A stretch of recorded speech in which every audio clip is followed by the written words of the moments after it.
right. Good morning, everybody. Thanks so much for being here. I'm excited to talk about two of my favorite things today, the brain and video games.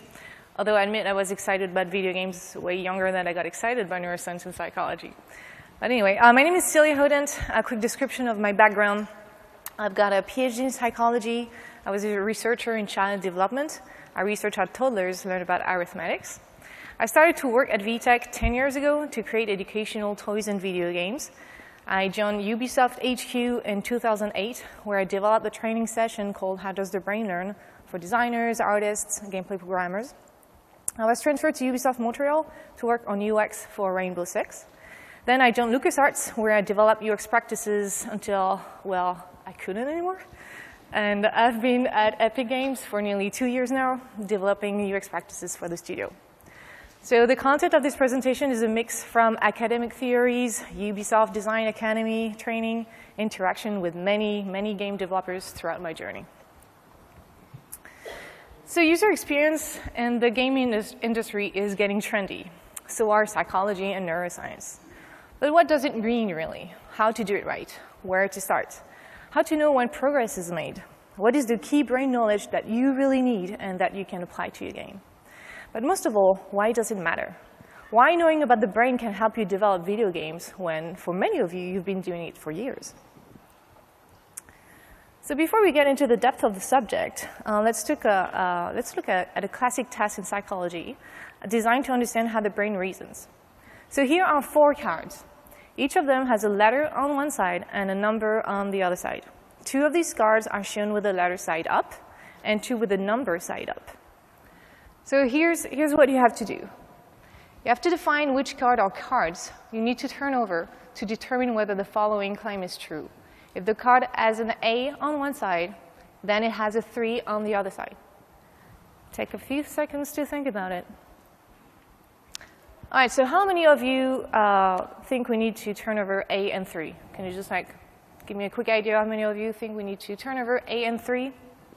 All right, what about A only? Okay. So in deductive reasoning, an argument is invalid if the premise is true, so in that case A, but the conclusion is false, so not 3. So to verify that, you need to turn over A to verify that there's a 3 on the other side. You do not need to turn over 3, as even if we found another letter behind it, it won't invalidate the argument. The same way that you do not need to turn over C. Lastly, you need to turn over 7 to verify that there's not an A behind it, because then it would invalidate the argument. So in Wason's study, not even 10% of subjects found the correct solution, even though we all believe we have good logical skills. So if you found the correct solution, great job. And this is not because the brain is stupid or not logical. It's because the brain has evolved to recognize patterns and find shortcuts because of that we survived so far. After all, the brain is very efficient for everyday tasks, and the mistakes the brain makes are insignificant trade-offs in the scale of evolution. However, as a game developer, this raises difficulties you must take into account if you want people to have a great experience playing your game. This is why you need to understand the gamer's brain and your own. That's what this talk is about. Not telling game developers how to do their job. You know that already. It's about using neuroscience knowledge and user research methodology to constantly making you aware of these biases so you can make the best decisions for your game. So you have to keep in mind that there's only so much workload the brain will tolerate. The brain consumes 20% of the body's energy, although it makes up only 2% of a person's weight. So the workload in your game must be dedicated to the core experience you want to offer, not in figuring out menus, for example, or icons. That's why defining your core pillars and sticking to this vision is crucial to have great user experience.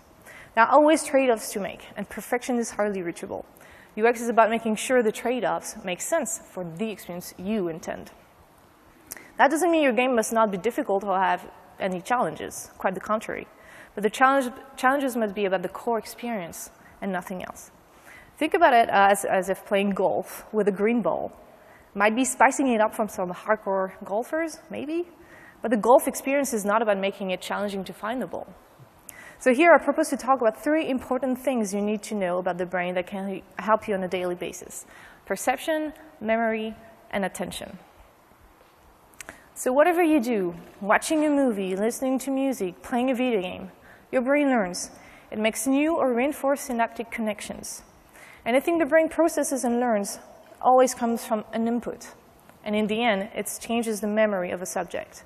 And the quality of the processing depends highly on the attentional resources applied, which are also dependent on the emotions and motivation felt.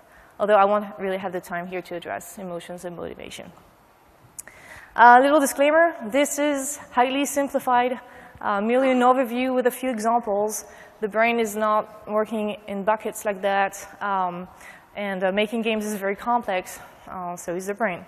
But for communication's sake and for the sake of our tired brains this morning, after all these parties and stuff, I'll just for each bucket explain how it works in a nutshell, point out the main limitations, and give an example or two of how this knowledge applies to game. All right, let's start with perception. So perception is not a passive window to the world. Information is organized through a three-level process. Here I'm just going to take the example of vision because it's more visual, but it's the same thing with all senses. So it all starts with sensation. So if you look up at the skies at night, what you're going to see is this. At the physics level, these are dots with a specific orientation, spatial frequency, and brightness. But the brain very quickly is going to organize the visual field. This is the perception level. The brain is really heavily wired to recognize shapes and patterns. So in that case, you're going to see a saucepan. The last level is the cognition level, access to semantics, knowledge. So if you know about that particular constellation, you will recognize Ursa Major. And we could believe that it's always going bottom up, but actually very, very frequently, it's a top-down process, meaning that your knowledge is actually going to influence the way you perceive things. And I'm going to give you a little example here. All right, what do you perceive here? Color stripes? Street Fighter characters? So people who don't know about Street Fighter might just see color stripes here. And if you're a fan of the game, you might see something different. And here we are all game developers and geeks, so a fairly homogeneous and niche crowd, yet who might perceive this image differently. That's why it's important to know your audience, their prior knowledge and expectations, and make sure that what they perceive is actually what you intended. And just like the black and blue dress that was very trendy on Twitter, different people are going to perceive reality differently because perception is a product of your brain. Also, if you're colorblind, you don't give a shit about this slide. About 10% of people have some sort of color blindness, and they won't perceive this image the same way other people do. Perception is subjective. So, okay, perception is a product of the brain. And here's an example of how you can use that knowledge to make your hidden maze easier for the brain to perceive. I'm going to use an example from Gestalt theory. It's a theory applied to perception. And they got some laws that are super useful for any UI stuff that you're doing. One of these laws is the law of proximity. So objects that are near to one another in space or time are perceived as belonging together. Like on the right, you're going to perceive like small groups of items, whereas on the left, you perceive it as a big one, massive block. So if you apply it in games like, for example, League of Legends, if you look at the HUD here at the top, the elements here are perceived to, you don't need to have lines to separate these buckets to understand that the number is tied to, like the 6 is tied to the icon of a sword, because they're closer together. Same thing with another law, the law of similarity. Objects with similar attributes, such as shape, color, size, or brightness, are perceived as belonging together. So if we keep the same example from League, here when you look at a minimap, you can easily perceive what goes together just based on the shapes and the colors. All right, so here I'm going to use an example from Far Cry 3 of do's and don'ts using the Gestalt nose. And before going with that, just a precision here, it's easy to point out issues after the fact. And I only take that example because I played a lot of that great game. And it's just illustrating my point in a great way. And I know the Ubisoft people, so it's okay, right? Okay, so, so the good practice here is, like here in the box, all these elements that are close together are belonging together. So here you don't need to separate them. You really understand that the money, which part is the money, which part is the XP, etc. So that's the law of proximity. Here they use the law of similarity to show you that this is the points that you have, this is the points that you need to buy this skill. A more, like a less good example is here. So these are karamba points, and the diamond icon next to it is part of this, yet it's a little bit farther away from the rest. So this can be weird because it's at the same distance as the skill points that you have, so it could be harder to perceive. So also when you look at the skill tree, the first time that you look at it, you could easily perceive that actually the skill tree is organized in a vertical way, because the icons are actually closer together on the vertical axis than on the horizontal axis. So if we just pick that example of these skill tree, and we replace the icons with my own made-up tokens, we also add the little arrows that actually is pretty hard to perceive in the game. We remove the background. Okay, so here, according to the Gestalt law of perception, you are likely to just interpret that as a big bucket, or maybe more as vertical lines, because it's slightly closer together on the vertical axis. Now, if you just apply the Gestalt law of proximity, you have a very low-hanging fruit here by just doing that.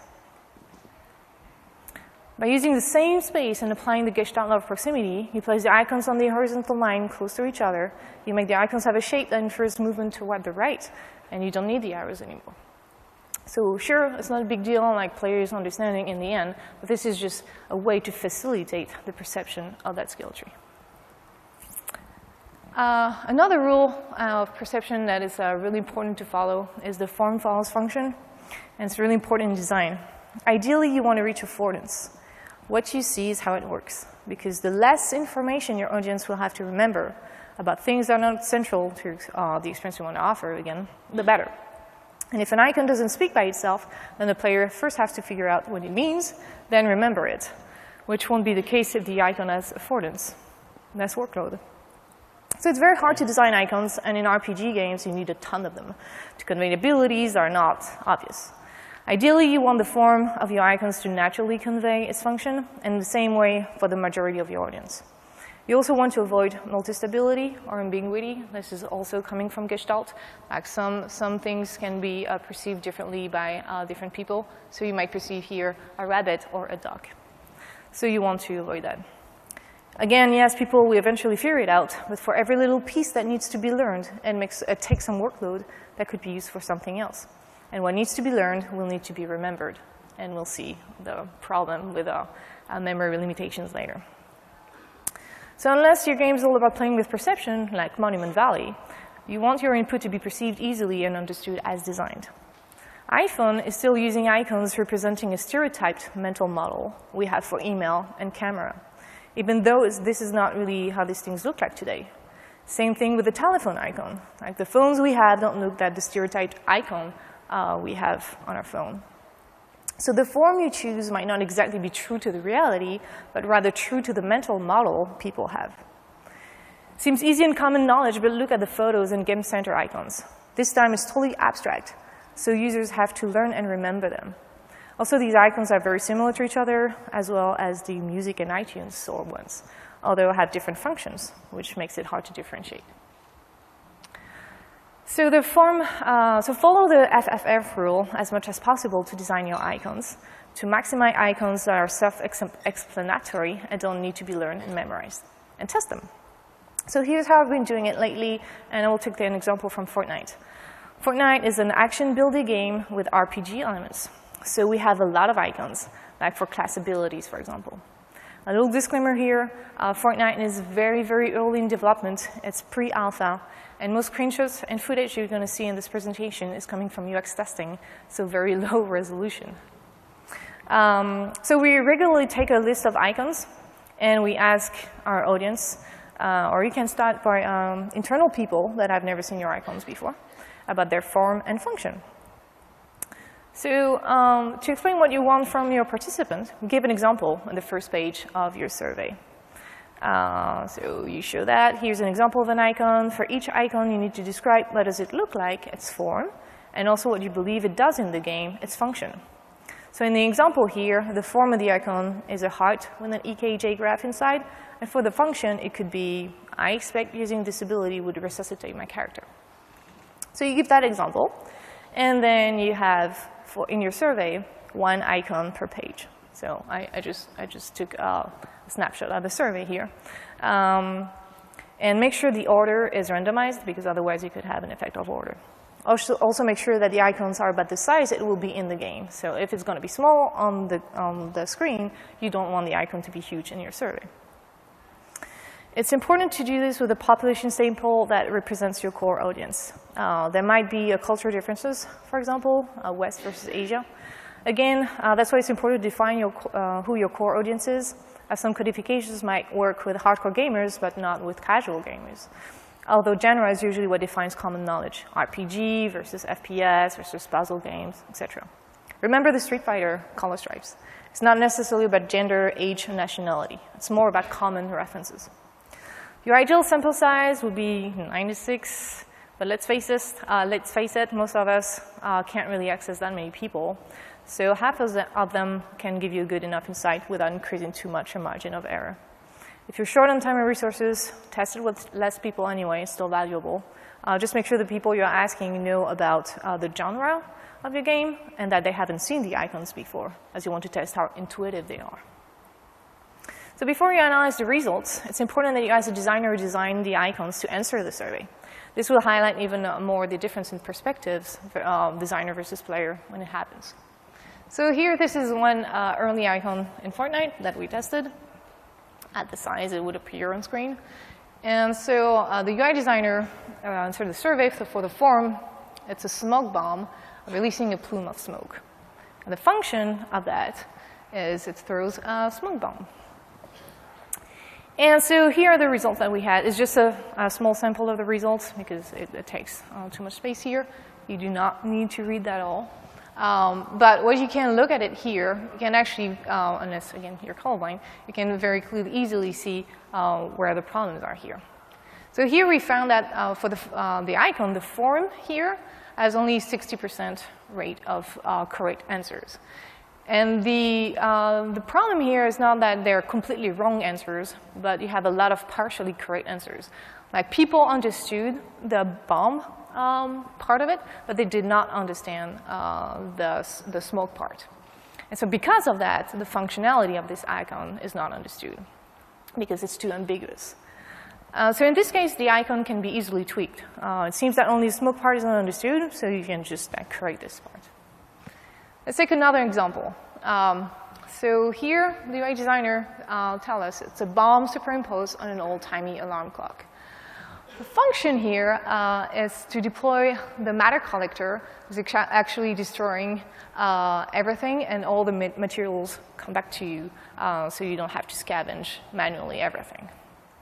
So that's the functionality. Again, as RPG elements, sometimes the functionalities are super complex.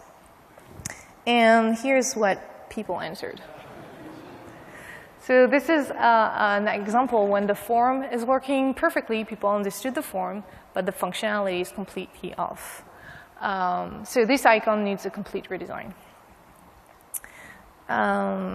So the function of this icon is immediately very hard to convey. The designer tried something. Of course, he didn't have high hopes, but it's also good to try. The idea behind the clock is that you gain time harvesting resources versus if you manually break all the stuff. But people usually have a very different perspective about a clock. So at that point, you really have to change the icon completely, not just tweak it. And you might need to use an abstract icon if the function is too complex, so at least it's not misleading. You really don't want to mislead people. So reality over assets is not what is really important. What is important is how it's perceived by the majority of your audience. Let's take an audio example here. This is taken from The Dark Knight. Listen to the bat cycle and think about how it sounds. Now there's a Batman. Oh, you want to play? Come on.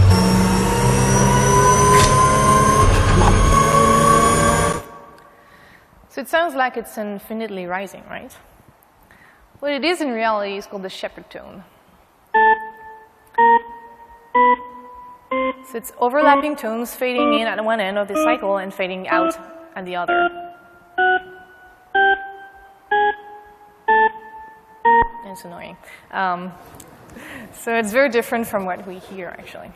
And this was a plugin game in Mario, Super Mario 64, for example. So if you try to get to Bowser before you got 60 stars, this is what's happening.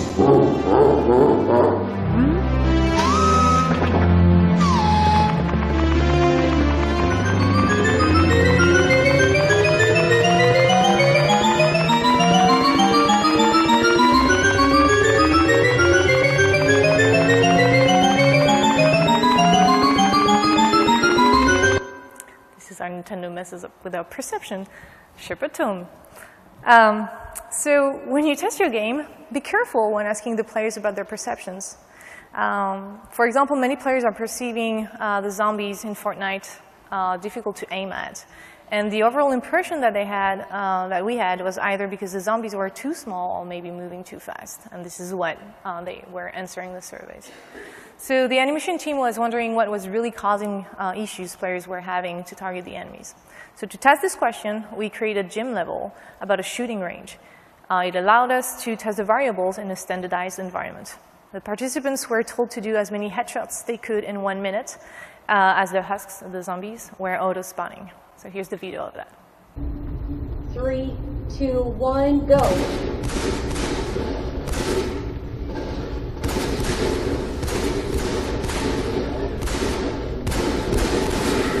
So this is how we saw that the problem was not an animation one, nor a character size one. It was mainly due to the pathing code. Because they don't have a lot of problems aiming at the zombies very early on. But it's when they try to go around the obstacles that it's a problem.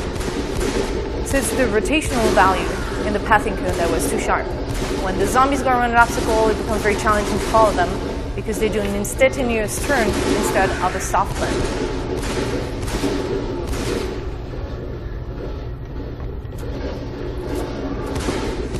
So analyze what people are saying. Don't necessarily take it for granted.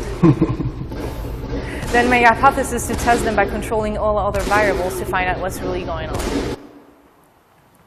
So this is it for the perception part. So a little reminder here. How it works in a nutshell is like input is processed by the brain. The limitations, just a few examples, there are more limitations than that. But perception is different than reality. And perception is subjective. Lastly, applications use Gestalt laws. It's like very low-hanging fruit you can do here, and use form-follows function. And don't rely on what people say. All right, now we're going to tackle the memory part. So memory, how it works, again, very briefly. It all starts with the senses, again. So you have sensory memory. This is where everything is like it's already pre-analyzed. So it's part of perception and importance of attention here if you really want to process the information. So once you draw attention to something, again, I'm simplifying here, it goes into working memory. It's a short-term, very short-term. When I say short-term, it's like talking about a few seconds or minutes, not days. Very short-term, easily disturbed, and it requires, again, very heavy attentional resources. And lastly, it goes to long-term memory. Potentially, it's unlimited in time and space.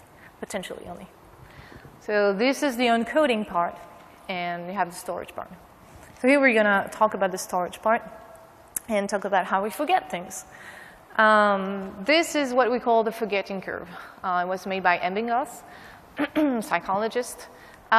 He asked people to remember by heart some pseudo words, and the variable here is when he asked them to recall all these words. So he trained them to remember all these words, and then the variation is when he asked them to recall the words. Immediate recall, 100% good answers, so no problem there. After only 19 minutes, it drops down to 60% of good answers. After only 1 day, you lose about 70% of the content learned. So the forgetting curve is about long-term memory, things that don't have much meaning or emotions fade in our brains. because this was not super meaningful to the people to remember. And this is all about the neuronal Darwinism law, survival of the fittest. Here, we're talking about synapses. Players are likely to forget a lot of stuff in your game, especially since there's a known gap between the 2 game sessions. We'll take a look at that in a minute. But before you do you remember the iOS icons I showed you earlier? Try to remember them. So hopefully you did remember all of them. You are likely already familiar with these icons, and I made you process this information. However, I did not show you the telephone icon, but the camera one. I only talked about the phone one. Did you catch that? Because the brain is also good at making up false memories. And can you tell for sure which icon is the iTunes Store one and which one is the music one? Maybe you can. Then you rock. All right. So let's go back to the forgetting curve and apply it to games. So let's say, again, very simplifying here. You start playing a game the first time. This is your first game session, so ideally your mastery grows with the game difficulty level. And then you stop playing because you need to go to sleep at some point. And what's happening that maybe if you played on a Sunday, you have to go to work.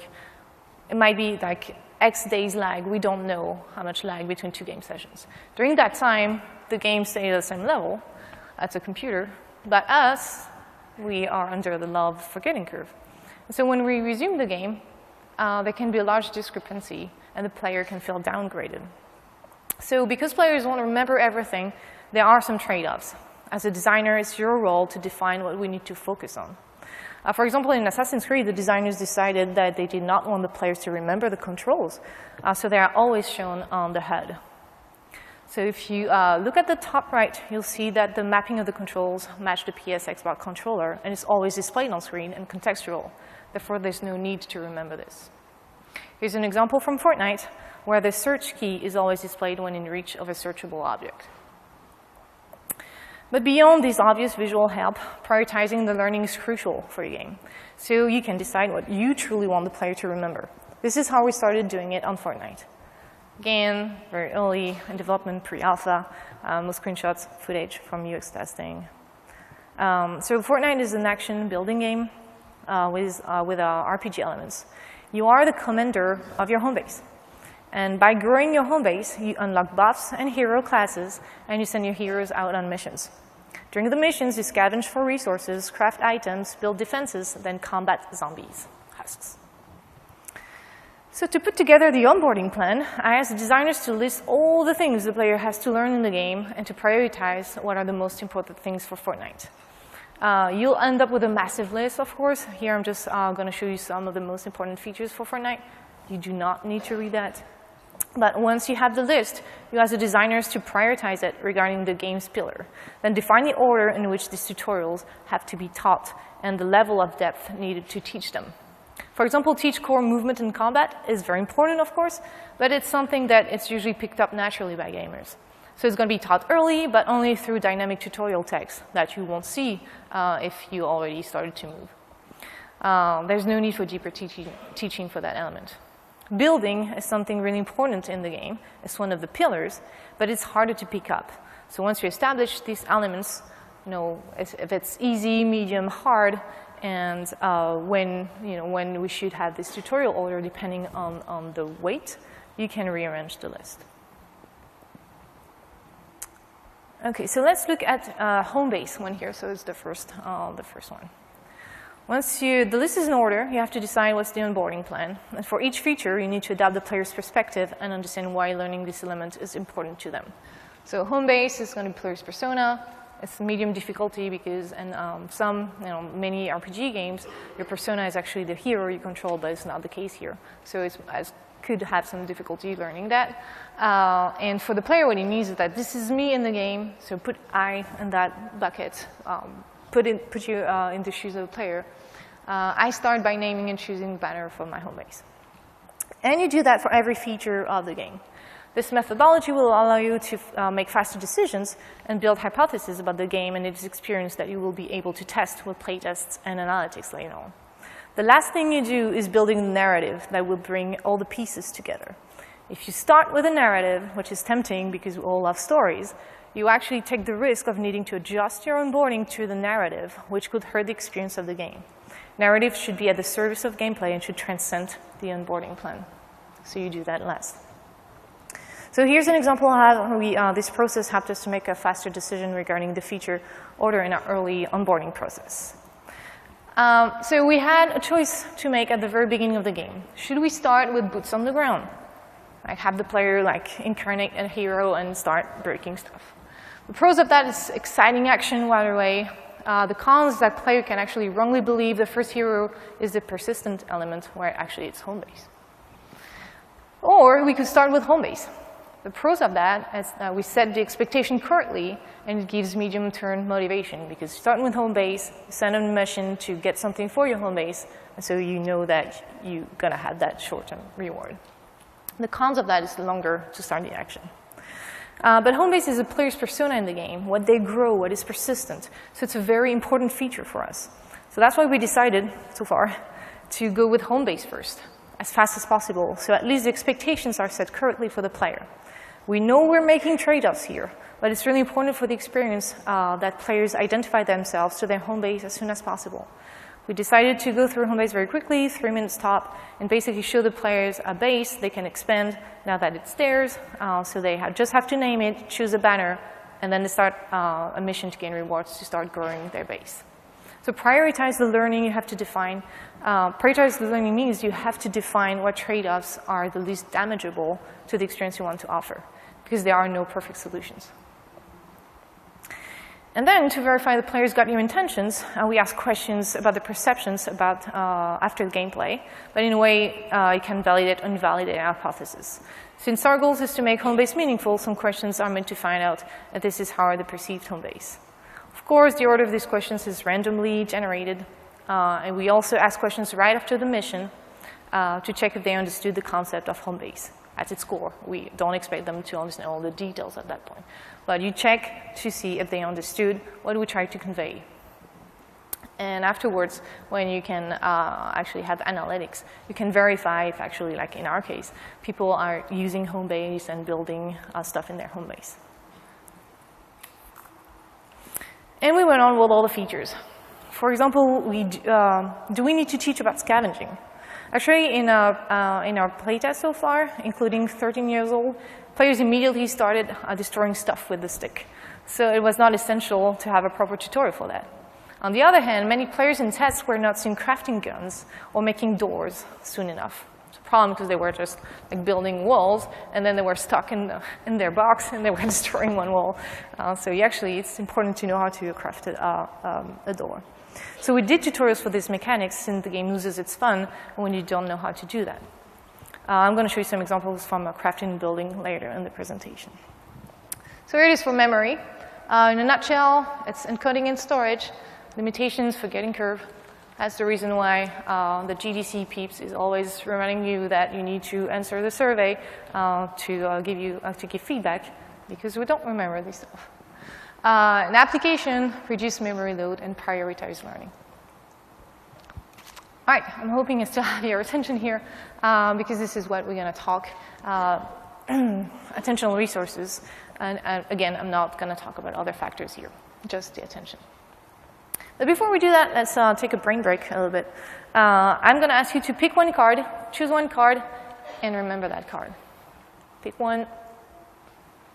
All right. I bet I can guess which card you picked and make it disappear. Did it disappear? Yes, but actually I changed all the cards. Yeah, sorry, it's very lousy. But magicians know very well how to trick your attention. This is how they do their magic tricks. This is called change blindness. It's the failure to notice an obvious change. There's another pendant of that is an attentional blindness, the failure to notice the existence of an unexpected item. So this is the example when you have to count the basketball passes and you don't see the gorilla while you do that. So you have to find a way to ensure you have the player's attention if you're conveying important information. By the way, did you notice that I put a gorilla in this image earlier? Sorry. So we are not carefully scanning all of our environment. So this is not what we're doing. This is the reason why like finding Waldo is freaking difficult. Instead, our attention works like a spotlight. Speaking of which, these spotlights are killing me. So we need to make sure that the player is not overwhelmed by multiple inputs and draw his or her attention to the important information you want to convey. Multitasking is a myth, and it's actually not that simple to draw the player's attention to something. However, when you learn, attention is a key component to successful encoding. So you have to find a way to ensure you have the player's attention if you're conveying important information. It's not easy. So even though a lot of people now understand that multitasking is a myth, there are still a lot of games that fire multiple inputs at the same time. Like in games where an NPC is talking to you while you learn how to drive a car, for example. Here's an example in Fortnite, Onboarding. So there's a tutorial text about health regen that pops up at the moment you get the first enemy encounter. Sorry, it's low res again. You have that gameplay tip, but at that moment, the player is really not paying attention to that because he's got to freaking kill the enemies. So we cannot really see that at that moment. So it's not when the brain has enough attentional resources to it's when you want to show something, trying to get my train of thought, you want to make sure that the brain is going to be able to pay attention to that very thing. So it's difficult because in a game there's multiple things you need to pay attention to, and this is where it's actually hard to make. So true, the good thing in that example is that we're trying to cheat at a meaningful moment about regen health, but it's actually not a good call to try to draw players' attention when under threat. Right after, still meaningful and the player can actually pay attention and do it, is the way to go. Yeah, no multitasking. So another example of minimum workload and drawing attention is what I call the red overload problem. So red is a great color to draw attention, especially in the West, to draw attention to dangerous critical things, getting hurt, critical health, etc. The problem is that red is often overused. And when that happens, it loses its attention-drawing advantages. If too many things are red, then a red element stops to stand out.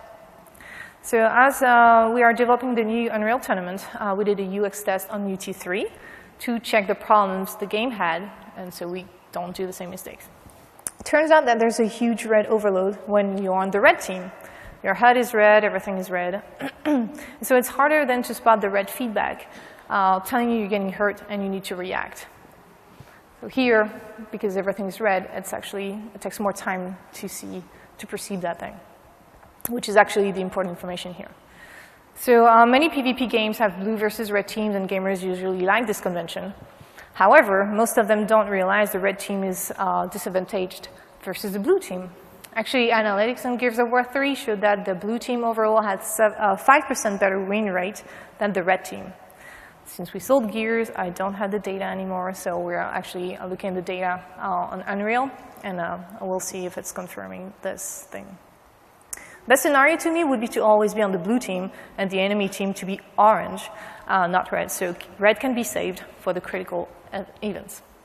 So in Fortnite, we used to have enemy bars in red, and the red damage feedback was too far away from the reticle.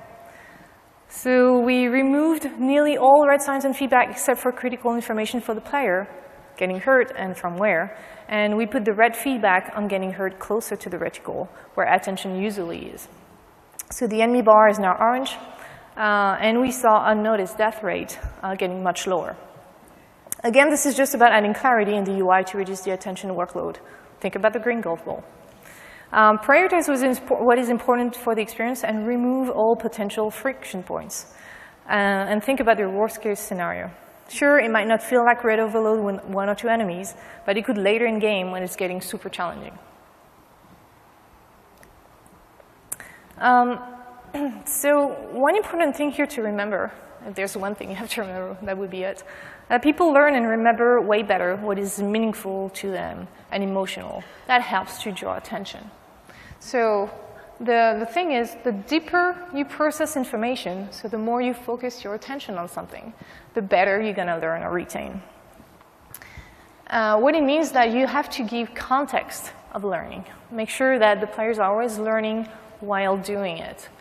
And you have to give meaning. It has to be worthwhile now for the player, for his mission, for his life. And this is different from the narrative.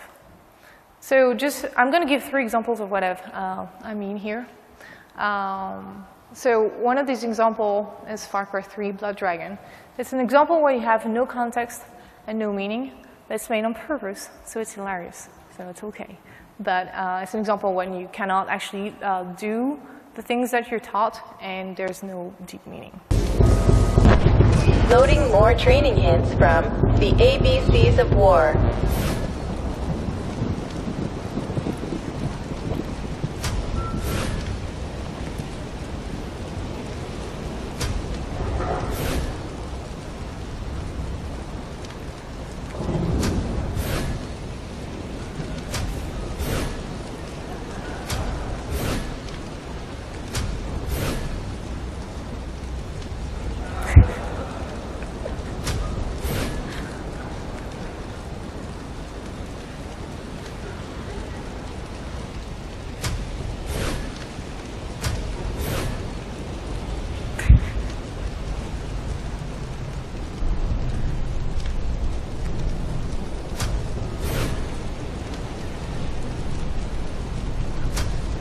I fucking hate tutorials, and this one is terrible.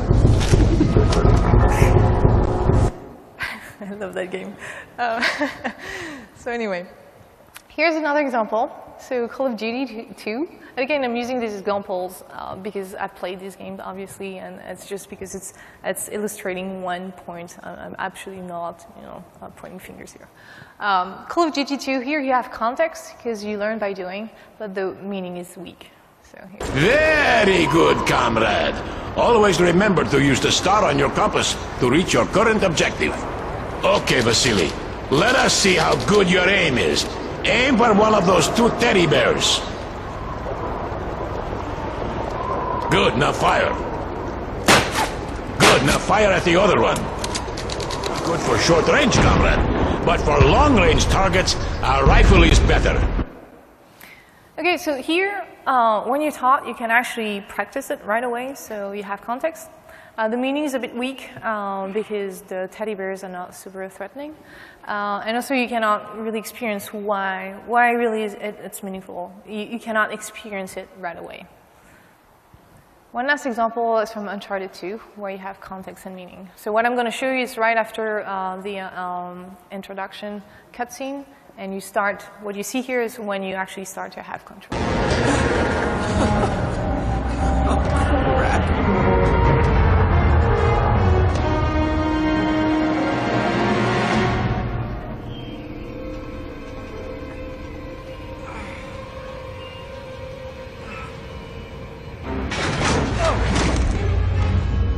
So the player starts moving. There's no tutorial text about movement.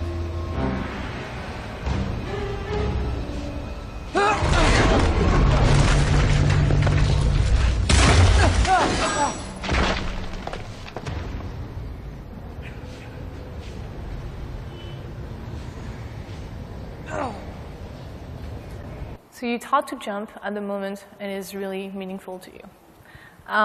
So, of course, this is scripted, so it's more easy to do, but we can actually apply that for all the games. So you want to avoid the learn, then do, because having a lot of text, you won't remember it. Even if you're a hardcore gamer, you're not going to remember it. And what you try to do is have learning by doing. And you have deeper process when you're in content, and you have greater motivation if there's meaning. So that just improves the way we can remember stuff. So of course, early on, you use whatever is already in your game to start building the onboarding. And that's why even though you know it's not going to work great, you do whatever you can at that development stage you are. So if you have your hypothesis ready, you will actually gain much more insight from the early playtests, which will allow you to prove the game faster and better. So this is the example of building in Fortnite. So back in the day, what we did for Fortnite, we knew we had to teach building because it was more complex. And so we had that sort of tutorial mission where you had to protect a tractor and build around it. So notice that they have a countdown, like it's 1 minute 40. And the thing is, because in Fortnite everything is destructible, the first thing they try to do is destroy the tractor. And here we actually tell them to protect it. So it's counterintuitive. And so the player is like, okay, I can't really destroy that, so what do I need to do? Protect it. So they actually have to build defenses around the barn or close the barn to protect it from the enemies. So because the opening of the barn is not really matching the wall, the player is a bit confused. I'm editing stuff. We're not going to go through the whole minute. So here it is. It's trying to figure out what can I do. And we saw that over and over again. So OK, places one wall here, and oh God, I don't have enough resources to build another wall. And there's only 25 seconds left before the husks arrive.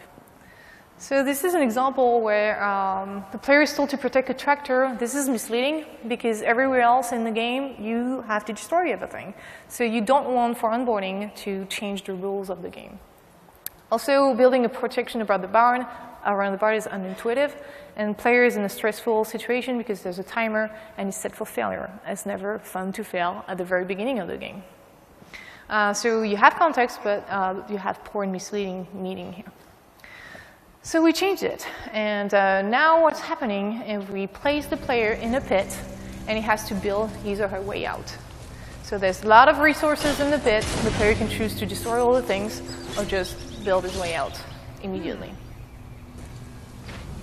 So there's no time pressure, but you want to get out of here because Fortnite is all about exploration.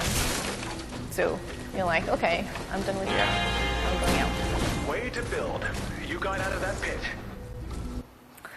So in that case, the player is told to build his or her way out. The player has all the time needed, yet is motivated to get out of it. And we're set the players for success here. So here you have grade and meaning. Now, another example of a crafting tutorial. Again, I apologize. This screenshot is like from November 2014, playtest, the low res. I still wanted to show you that. So at the very beginning of the game, we teach about crafting. And at that time, we're just telling the player, OK, you have to gather resources to craft a pickaxe. And after we say that, we just tell them to destroy rocks to collect ore. And so we had that very step-by-step things player was asked to do with a clear understanding the end purpose, like craft a pickaxe. So it's in context with poor meaning, and they had to do things in certain order, and they were not really, they didn't know how much rocks they need to collect or how much wood. So we changed that again. And what we did here, this is a better screenshot, is we just give clearly the purpose for the tutorial. You have to craft that pickaxe. And to craft that pickaxe, you need to collect ore and you need to collect planks, so wood. And you know how many of each you need to collect. And the player does it in whatever order he or she wants. So this offers more freedom. It's clearly told, the player is clearly told the purpose for that thing. So it's greater meaning. So that's it. That was the last bucket of attention. So how it works in a nutshell, it's a spotlight. Limitations, you have inattentional blindness, low attention span. I'm hoping that not too many people are sleeping in here. And application examples, it's minimum workload and context, give context and meanings. And again, this is just a few examples and a few limitations. It's, again, more complex than that. So all these brain limitations are actually at the core of user experience heuristics. And this is why it can help you, because it's all based on brain limitations. So the brain is extremely good at quickly making sense of the world with little information. That's how we survived our predators. So all the mistakes the brain makes are insignificant trade-offs in the scale of evolution. However, it can help you gain precious time and avoid great caveats if you are aware of the brain limitations and can remember all of them. You won't remember all of them. To conclude, remember that the gamer's brain is heavily biased. And so is yours. The problem with the brain is that not only it's heavily biased, but we strongly believe it's not the case. We believe our senses are accurately convey reality when in fact what we perceive is as a construction of our brains. We believe that we have a good memory when research shows that we can easily forget and even that we are very prone to false memories. We believe we can efficiently multitask when research shows that we actually suck at it. Most gamers will say the HUD in your game is clear, but then they will fail to explain it accurately when asked to describe it. You might believe you have a great design intuition, but are you sure you can rely on it? And what about when different people of your team have different opinions? How you can make the right choice? So all the brain limitations we talk about are the core UX heuristics, which you can use as a checklist to help you make faster and more enlightened decisions. Of course, this is no precise science, as the brain is complex. And if there was a recipe for cooking great games, we would know about it, and I would be out of job. Heavily trained pilots use checklists too. It's not because they aren't good at their jobs. It's because they know they cannot efficiently rely on their brains. Creating a video game is not as risky as piloting a plane, but it is nonetheless a very complex endeavor. Next time you're flying, think about this. I hope that you learn new things about the brain and that this will help you. I'd be very interested to get your feedback on all this. And thanks so much for your attention.